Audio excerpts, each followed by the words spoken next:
Story 1. Update: my soon-to-be ex-husband humiliated me on our wedding day and met his karma instantly. Original post. It has been 2 days since my wedding day. I had already been with him for 4 years, 1 year of which I was engaged. It all started a few months earlier when I noticed my husband Jake watching prank videos. Among other things, these videos showed embarrassing photos of the bride being played on a projector in front of the whole room, or the bride's face being smashed into the cake. I told him straight away that I didn't want anything like that at our wedding. He just laughed and said that he wasn't planning anything like that. I thought that was the end of it, but I kept catching him making strange arrangements with his friends. He suddenly wanted to choose the wedding photographer for the cake. I thought nothing of it and was just glad that he was helping me with the wedding preparations.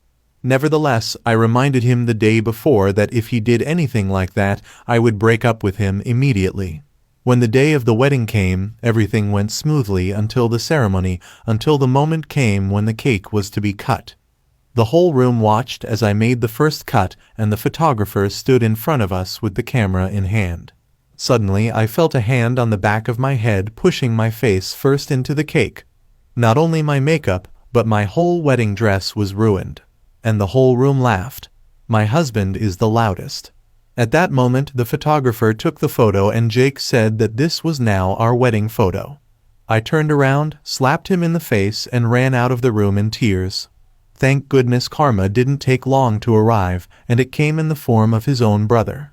I ran to the toilet and started crying when I suddenly heard loud shouting from the hall. It was his brother Frank. I could barely understand what he was saying, and when I left the toilet he was waiting for me. He told me that Jake had something to tell me. Jake was shaking and apologized without looking me in the eye. Frank told him to look me in the eye and apologize again. I was a bit scared of Frank at the moment because I always thought of him as a kind and gentle man. I'd never seen him angry before. Jake apologized again, and then Frank led us back into the hall, which was suddenly very quiet, and most of our families looked down at the floor and a little embarrassed. The festivities were cut short, and I was taken home by Frank because I was too angry with my husband, and I didn't want to see him. During the ride, Frank apologized for blowing up like that. He explained that my husband was horrible even back when he was a brother and used every special occasion to humiliate Frank. When it was Frank's birthday, my husband would throw his cake at him and break his presents, but back then their parents always brushed it off, saying that it's just how brothers behave. So he had to endure every humiliation, but when he saw my husband bury my face in the cake, he was fed up because he realized that my husband was just a bad person who got his satisfaction from humiliating others. I asked Frank if he thought it would be an exaggeration if I separated from my husband, and he said no, because according to him I deserved better, and he didn't care how his brother felt about it because he had brought it on himself. Then he told me that if I needed help collecting my things he would help me and gave me his number, and I decided to separate from him and file for divorce and inform my family about it. Jake just told me not to do that because it was just a harmless prank. I was spammed by both his family and mine that it would be ridiculous to enter marriage over this. But I see it differently. If he does something like this to me despite multiple requests not to do it even after promising he wouldn't do it, then I can't trust him. No matter what he promises me, I have to assume that the opposite can and will happen, and that he doesn't care about how I feel about his decisions. This situation can be projected onto so many worse situations where it would be important for me to be able to trust him. His brother Frank seems to be the only person who supports me now, and I will go through with the divorce. Call me humorless, call me what you want, but I have given my reasons. Now for the comments before reading the update. Op, I'm so sorry that this happened, but so proud of you. You warned him multiple times, and he felt it was more important to get laughs than be a trustworthy partner. I don't know why people think humiliation is a prank. If you have to explain that it was a joke, it's not funny. Best of luck. P.S. Please let Frank know he's a good man, and we appreciate him having your back. You're absolutely doing the right thing. Your soon-to-be ex has spent his whole life bullying his brother and figured once you were married he had you locked in as his next victim. He is guaranteed to be this way forever, so don't listen to anyone who claims that it's just one prank, because it's not. You have a ton of strangers telling you you're right and deserve better. You do deserve to be loved and respected, and it looks like your soon-to-be ex doesn't give you either. Also, you might try for an annulment, stating your husband lied to you and essentially disrespected you instead of keeping all those promises you make when you get married. This will be the best option if you're religious, because most of them don't marry divorcees. Feel better, sending you strength and prayers. Now for the update. Many of you asked for an update, so here it is. Read the original post if you haven't already done so. Many of you pointed out that I could get an annulment. Don't ask me why I didn't think of this earlier, but after you guys pointed it out, I planned on doing that. Haven't done it yet, but it will happen in the next few weeks. It will probably be much easier than a divorce. With that being said, what happened now? So a day after I wrote the original post and went to Jake's apartment to get my stuff, I slept over at my best friend's house in the meanwhile. Of course, I also took Frank's offer to help get my stuff. When we arrived there, he pleaded with me that it was just a prank and he didn't mean to hurt me. But the only thing that I could think about was how he broke my trust before and how I couldn't trust him now if he told me he didn't mean to hurt me. When he saw Frank, his face turned red and he yelled at Frank and accused him of poisoning me against him. Don't worry, Jake, you did this yourself. He argued with Frank for a while and Frank confronted him with everything he did to him during his childhood. He told Frank to grow a pair and that he should forget about what happened back then. Ironically, when he's the one who never changed and is just as bad as before. He constantly tried to talk to me, but Frank stood in his way and talked over him, and when we left, I saw how he angrily smashed the door. Apparently, he now lies to his family that Frank tried to steal me from him. Luckily, I was able to see who he really was before it was too late. What a coincidence that after this incident my family spammed me with messages as well about how we should talk to a therapist instead of breaking up over this. They only stopped when I threatened to cut them off too. I also didn't plan to share this with you, but so many people suggested it that I thought I could at least ask him, so after we got my stuff I asked Frank out, but he rejected me, telling me that he's already dating someone else. I just wanted to tell you this so that you can stop asking, but honestly I'm also kind of glad this was his answer, because it means he didn't just help me because there was a malicious intent behind it, but more because he is simply a good person. Regardless, I told him about my post here and Frank told me he read many of your comments. He said he liked your comments and that you made his day. I thought you might want to know this. This is probably the first and last update of this. I just wanted to get this behind me and look forward to it. But thank you all for your support. Edit, if you want to call my story fake because I asked Frank out, feel free. I just acted on what many of you asked me to do, and I thought to myself that asking him once doesn't hurt anyone and maybe lead to a much healthier relationship if he said yes. I am not in the best state of mind and will now leave this account, so don't be surprised if I don't respond anymore. My story will stay here and hopefully raise awareness for many people who are in similar situations with toxic partners. No matter if they're male or female, I wish you all the best. I didn't like my bridesmaid makeup, and the bride said something that stuck with me. I was my older cousin's bridesmaid almost a year ago, and I flew out there to be there for her. We only see each other every couple years because of the distance, so we're not that close, but we're the closest thing each other has to a sister. During my visit, we were talking about makeup, and I told her that one of my secrets is that I use lipstick as eyeshadow primer. I just put some around my eyes and smudge it around, and it holds my eyeshadow well and makes it more saturated. It's a little embarrassing to admit since I don't see anyone else do it, and I don't know how bad it is to do, but it works for me. My cousin had a pretty neutral reaction along the lines of "it is what it is." She paid to have my makeup done professionally for the wedding. I showed the makeup artist a picture of the kind of eye makeup I wanted. It looked like a more well-done version of my usual makeup, and my cousin approved of it when I showed her. When the professional finished my makeup, I hated it. I genuinely couldn't recognize myself. The eye makeup was nothing close to what I asked for. There wasn't even a hint of the pink eyeshadow in the picture I showed her.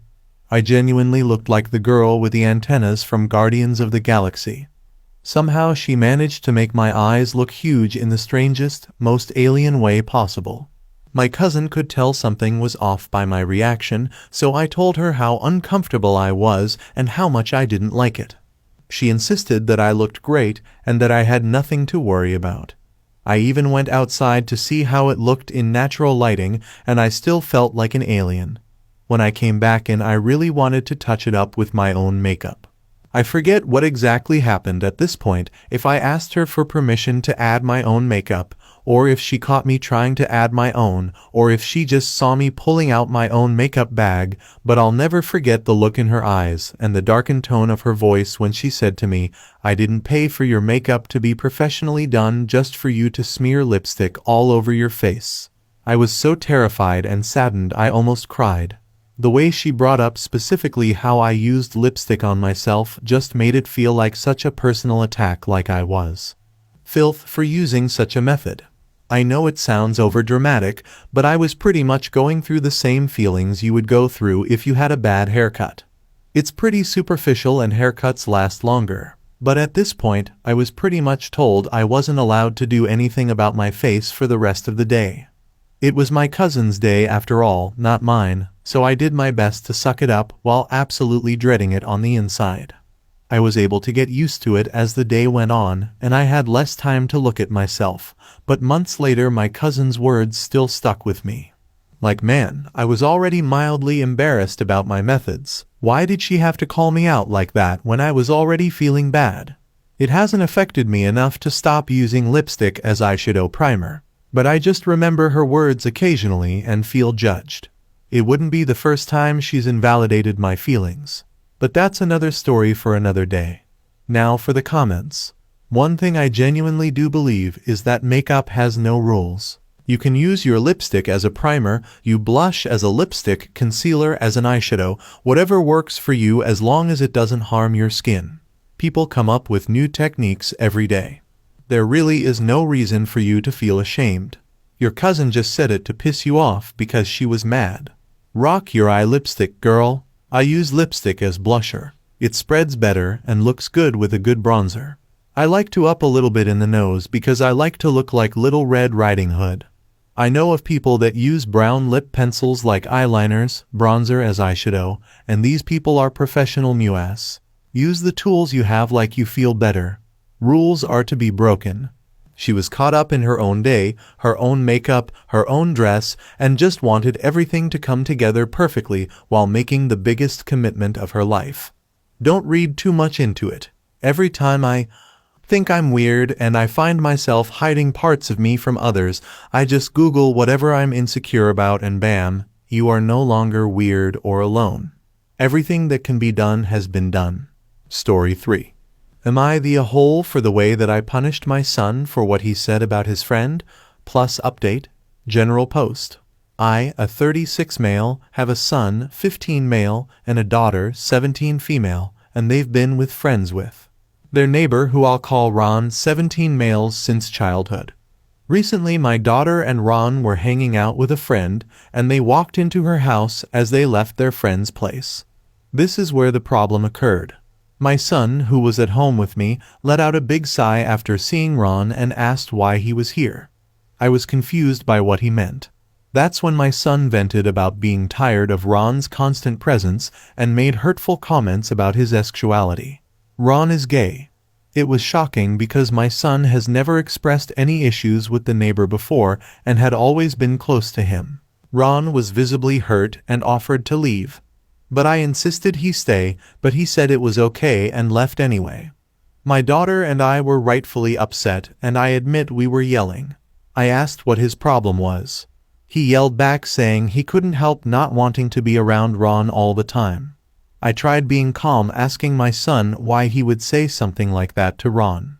At this point my daughter had already left and went with Ron. My son refused to answer me and just kept saying he was sorry. I told him I'm not the one that you should be saying sorry to. I told him I raised him better than this, and this made him cry. In the heat of the moment I made the decision to ground my son. I took away his phone, PS5, and all of his electronics, leaving him with only the TV in his room without the remote. He started crying even more and begged me not to go through with it, but I stood firm, telling him he needed to apologize to Ron the next morning. Now I'm conflicted. My daughter supports my decision, but when I spoke to Ron, he suggested I let it go, assuring me he would be okay. I think he might be right. I try talking to my son again, but he is straight up refusing to talk to me and keeps saying please leave him alone in a quiet tone. I don't think I'm wrong for grounding my son, but I'm wondering if I went too far. Considering it's his first time saying something like this, am I the a-hole for the way that I grounded him? Now for the update. Hello everyone, I wanted to provide an update on the situation regarding my son. First and foremost, I would like to thank you all for your insights and advice. It's been a challenging time, but I'm happy to share that my son has finally opened up to talk to me. After I grounded my son, he still refused to talk to me. I was so happy that my son has finally opened up to talk to me. Anyway, long story short, my son told me that he has feelings for Ron, and when he told Ron that he liked him, Ron rejected him and told him that he viewed him more as a little brother instead. This honestly shocked me because I didn't think my son was gay. So I guess some of you were right. My son started crying and asked me if I still loved him, and this broke my heart. I told him that I love him regardless, but he has to understand that his actions were wrong, and he can't just be hateful towards Ron just because he rejected him. We then had a heart-to-heart conversation about love, rejection, and respecting others' feelings. After our conversation, he told me that he didn't mean what he said, but he just wanted Ron to leave as he didn't want to see him. I then told my son that he should apologize to Ron, but he said that he doesn't want to see Ron right now because he feels it would be awkward. I decided not to force my son to apologize to Ron directly, understanding that forced apologies might lack sincerity. Instead, I encouraged him to reflect on his actions and, when he's ready, express his remorse in his own way and on his own time. Trying to be understanding, I decided to return his TV remote and PS5. However, his phone remains confiscated as a reminder to him that the way he behaved was not acceptable. Ron and my daughter have distanced themselves from hanging out around our house.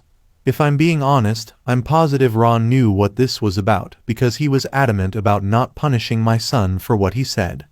I do admire Ron because of his maturity and his kindness. Now my daughter is now upset with me for being lenient. She said that I'm actively supporting his homophobic behavior. I told her that I had a heart-to-heart conversation with her brother, and that he understands what he did was wrong, but she is still upset.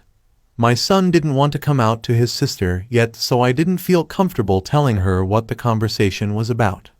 Anyway, I'm glad my son was finally open with me about how he's feeling, and I'm glad that we were able to finally talk.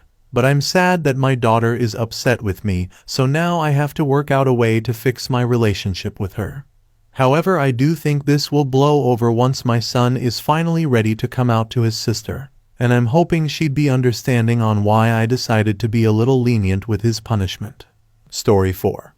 Am I the a-hole for canceling our anniversary trip because my husband drained my terrarium? I, a 29-year-old female, traveled across the country to visit a company regarding an incredible job offer. I spent 2 days touring the company to decide if it would be the right fit for me after years of self-employment. After meeting with the company, I visited with my sister, 32, female, and her family a few towns over. We barely get to see each other because of work and distance, so it was wonderful to spend a few days with her, the family, and her new baby. I was gone for a total of 8 days. When I returned home, I was excited to spend time with my husband, 33 male, and tell him about the trip, my visit with my sister, and my impression of the city, etc. We were meant to be celebrating our anniversary and decided to put off a discussion about whether or not I should accept the job offer until after our anniversary getaway. I'd arranged for us to go on a luxury train ride because he's a big train enthusiast, and we were meant to leave for the trip 3 days after I got home. This is when the problem started. I have a very large closed bioactive terrarium which I made with my mother 15 years ago. It's one of my favorite things that I have from her before she passed away. This terrarium is my pride and joy and has come with me everywhere since we planted it. It was always super healthy and beautiful, and I've only ever had to open it 4 times to do a little maintenance and watering. My husband knows all of this, which is why I don't understand why he decided to tamper with it in my absence. I didn't notice the night that I got home because I was exhausted, but the next morning I went to check on the terrarium to find it in a terrible state. The roots were rotting, and the plants were dying and molding. He told me that the day that I left, he poured a few cups of water into the vessel and sealed it again. I was so mad I cried, and it turned into a huge argument because it's just a plant and all you do is look at it anyway. He called me ungrateful and overdramatic, and that I should appreciate that his intention was to help me, and that he didn't ask because he didn't want to bother me on my trip. I ended up canceling our anniversary plans partly because I was so upset that I didn't want to go and partly because I wanted to try and salvage the plants, and that would require time. He hit the roof when I told him and is now sleeping in a separate room and refusing to speak to me because according to him I'm being petty and trying to destroy our marriage. Am I being oversensitive about my plants? My friends are pretty evenly split and have pointed out that he was just trying to be thoughtful, however misguided it was.